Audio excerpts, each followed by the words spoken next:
Hello and welcome to the Nutrition Diva podcast. I'm your host, Monica Reinagel, and today I want to respond to a very thoughtful question sent in by a listener, Anne, on the nutritional value of fortified foods. But before we get to that, I also wanted to take a moment to answer a question that came in on the Nutrition Diva listener line. Hi, Nutrition Diva. It seems that she recently bought her husband a dehydrator for his birthday. And he is now dehydrating all of the produce in our home. My question is, how does the nutritional value of dehydrated fruits and veggies compare to the produce in its more natural form? Thank you. Okay, all forms of food processing, including washing, involve some degree of nutrient loss. Even just sitting in the crisper drawer of your refrigerator or on your counter, fruits and vegetables are going to lose some of their nutritional value over time.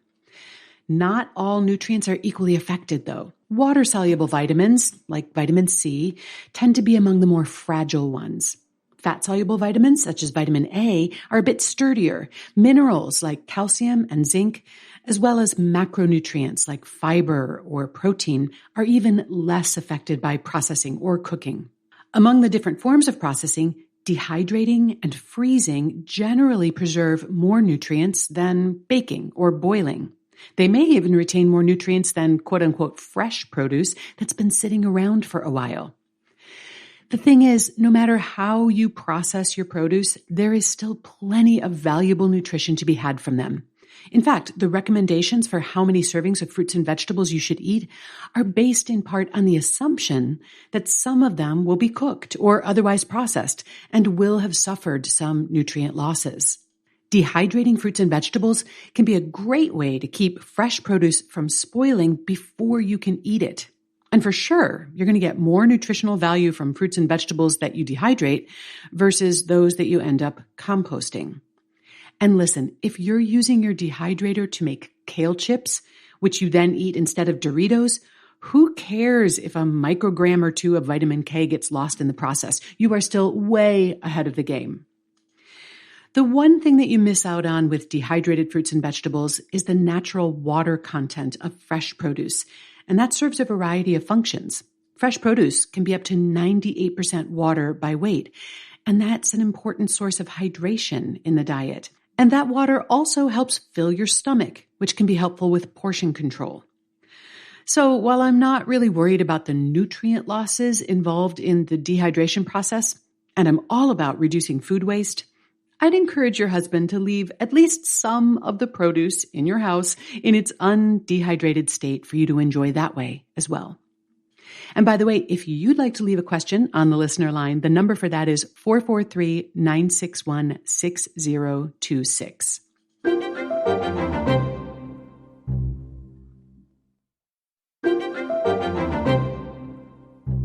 And now here's Anne's question about fortification, which came in by email.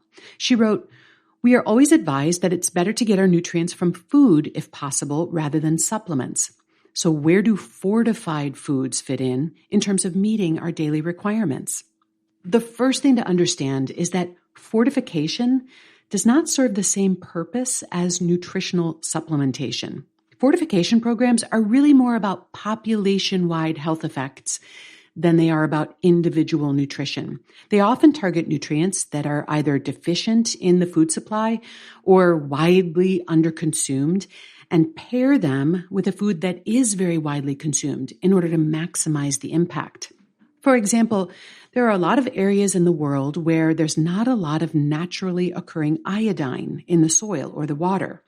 Now, in prior centuries, there were a lot of people running around the world with goiters on their necks. This is a swelling of the thyroid gland that results from iodine deficiency.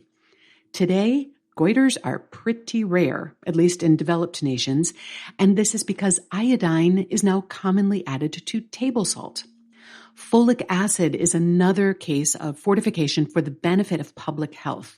The mandated addition of folic acid to flour and flour-based products has dramatically reduced the incidence of devastating neural tube defects in infants, which are caused by folate deficiency.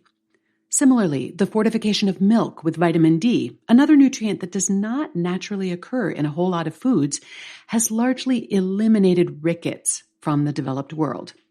So as you can see, fortification programs can be a very effective way to address widespread health challenges. But beyond these targeted public health initiatives, food manufacturers often add nutrients to foods in order to boost their nutritional profile, and that allows them to better position these foods as an important part of a healthy diet. Now, in some cases, this fortification is used to bring a food up to nutritional parity with another one. For example, Americans have traditionally gotten a large percentage of their daily calcium requirement from milk and other dairy products. Now, a lot of plant-based milks have calcium added to them so that they provide a similar amount to dairy milk. And even though the added calcium in these products may not be quite as well absorbed as the naturally occurring calcium in cow's milk, it's certainly better than nothing. Breakfast cereals are among the most aggressively fortified food products. Even highly sweetened cereals can contain the equivalent of a daily multivitamin. But do these nutrients really impact our health and nutrition? Do they provide enough benefit to offset the negative impacts of the refined sugar? Well, you know what? That really depends. If you are eating a diet that's rich in nutrient-dense foods, then most of the added nutrients in a bowl of fortified cereal are probably surplus to your requirements. And in that case, there's not a lot of nutritional benefit to offset those added sugars. However, for those who are experiencing food insecurity or who are eating a very poor quality diet, and unfortunately, that's a pretty large sector of our population. For them, that same bowl of sugar-frosted, vitamin-fortified nuggets with milk, whether that's part of a subsidized school breakfast program or all you can afford to give your kids for dinner, that may be playing a very important role in their overall nutrition. According to research published this year in a journal called Frontiers in Nutrition, people who eat ready-to-eat cereal, we're talking things like Cheerios or Frosted Flakes, have a higher intake of vitamins A, D, E, calcium, iron, fiber, and other nutrients than those who don't eat ready-to-eat cereal. And this is largely due to the nutrients that have been added to these foods.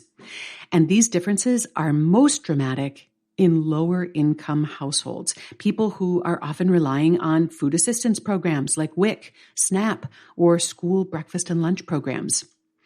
For kids aged 2 to 18 who live in lower-income households, those who eat cereal get 71% more iron than those who don't.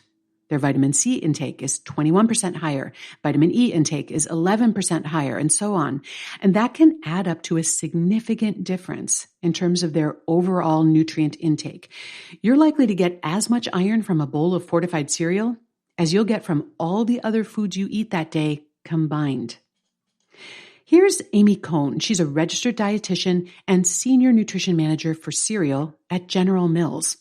Cereal has long been identified as an ideal food for fortification due to its convenience, affordability, wide consumption across the lifespan, and its ability to have a uniform distribution of nutrients that are stable and bioavailable. Not many foods can do that. Now, keep in mind that all of this does not apply to organic cereals because these do not have vitamins and minerals added to them.